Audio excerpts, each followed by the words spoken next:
Hello guys, in this video we are going to discuss the solution of the problem stock buy and sell max one transaction allowed. So let us look at the problem statement. The problem statement says given an array prices of length n representing the prices of the stock on different days. The task is to find the maximum profit possible by buying and selling the stocks on different days when at most one transaction is allowed. Here, one transaction means one buy plus one sell. If it is not possible to make a profit, then return 0. Note, stocks must be bought before being sold. So for instance, if this is the list of prices which is given to us, the maximum profit which is possible over here is 8, which can be obtained by buying the stock at price 1 and selling the stock at price 9. So that's about the problem statement, folks. Now let us discuss the solution of this problem. So in order to discuss the solution of this problem, let us take an example. So let us say this is the list of prices which is given to us. And we are going to maintain two fields in order to solve this problem. The first field is a debt after buying the stock, and the second field is the total profit which we are going to make. So in order to maximize our profit, all we have to do is we have to minimize our, that is, we want to minimize our cost price. So this debt is nothing but our cost price, and we want to maximize our profit. So let us see how we will be able to achieve this. So over here the cost of the stock is 7 rupees. So if we buy the stock for 7 rupees, then the debt which we will have is minus 7 rupees. And let us say we are going to sell this stock for 7 rupees. So if we sell this stock for 7 rupees, the profit which we are going to make is 0 rupees, since the cost price and selling price are the same. Now when we are at this position, we have an option. The option is either we can buy the stock for 10 rupees or we can buy the stock for 7 rupees. Since between these two, our objective is to minimize our debt, so we are going to buy the stock for 7 rupees, because of which the cost price over here is minus 7 rupees. Now we have bought the stock for 7 rupees, but we have an option to sell the stock for 10 rupees. So let us sell this for 10 rupees, and the profit which we are going to generate is 3 rupees. Similarly, over here we have an option of either buying the stock for 1 rupee or buying the stock for 7 rupees. So clearly 1 is the smallest, and then we have an option of selling the stock for 1 rupee. If we do so, the profit which we are going to make is 0 rupees.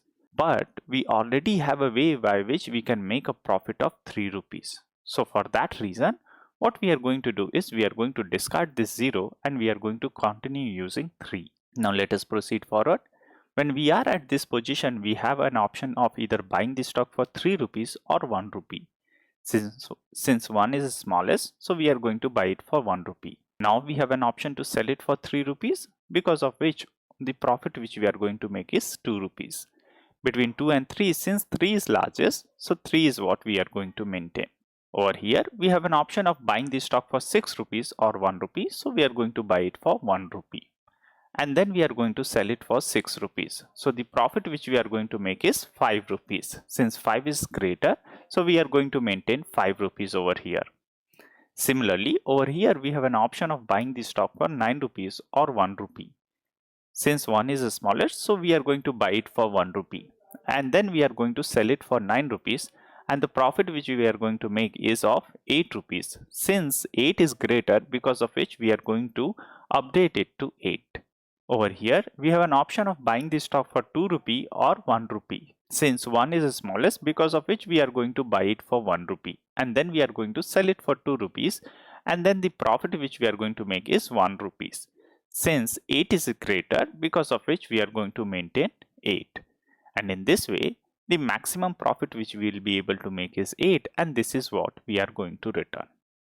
So that's the general idea behind solving this problem, folks. Now let us formulate a logic for this. So the logic for this problem revolves around 2 points, which is how are we going to update debt and how are we going to update profit. So let us see that. So if you look at this debt column, the way we are updating our debt is essentially what we are doing over here is we are just computing the max between current debt which is there in the debt variable, or the price minus P. So for instance, if you see this, when we were at this position, we have an option of either buying the stock for 1 rupee, which is minus P, or I have an option of buying the stock for 7 rupees, which is there in the variable debt. And between these two, since 1 is the minimum, because of which we were buying it for 1 rupee. Please note folks, over here we are using max because the signs are negative.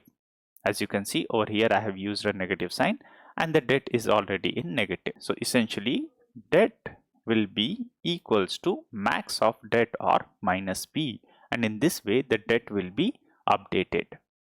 Now let us look at profit. So in order to update profit, all we are doing is debt plus P. So in order to compute the profit, all we have done is we have added the current price P to the debt. So over here the debt is minus 1 and the current price is P. And then what we are doing is we were just comparing it with the profit which we have made so far. So profit, and all we have to do over here is, so profit will be equals to max of debt plus P, so the new profit which we will obtain, and the current profit which we have made so far. Between these two, whatever is the maximum will be our profit. So that's the logic behind solving this problem, folks. Now let us discuss the pseudocode of this problem. So let us say we want to compute maximum profit and the price array is given to us. So for this, let's have our debt and let us set it to minus infinity, and let's have our profit and let us set this to 0. Then we are going to iterate on the prices. So for P in prices, and we are going to update our debt and profit. So debt will be equals to max of debt comma minus P, and profit is essentially equals to max of profit comma debt plus P. And in this way we will be able to compute our maximum profit, and towards the end we just have to return profit. So that's the pseudocode, folks. Now let us see how we have implemented this in Python and C++. So first let us look at the Python implementation. Over here debt equals to minus infinity and profit equals to 0. Then we are iterating on the prices and we are updating our debt and profit, and towards the end we are returning profit. So that's the Python implementation, folks. Now let us submit our solution. So our Python solution got accepted. Now let us look at the C++ implementation. So the C++ implementation is also the same, folks. Debt is over here. So debt is equals to minus infinity and profit equals to 0. Then we are iterating on the prices. Debt is essentially equals to max of debt comma minus I, and profit is equals to max of profit comma I plus debt. Towards the end we are returning profit. So that's the C++ implementation, folks. Now let us submit our solution. So the C++ implementation also got accepted. That is all from this video, folks. In case if you have any question or comment regarding this video, please feel free to use the comment section and I'll try to address them. Thank you.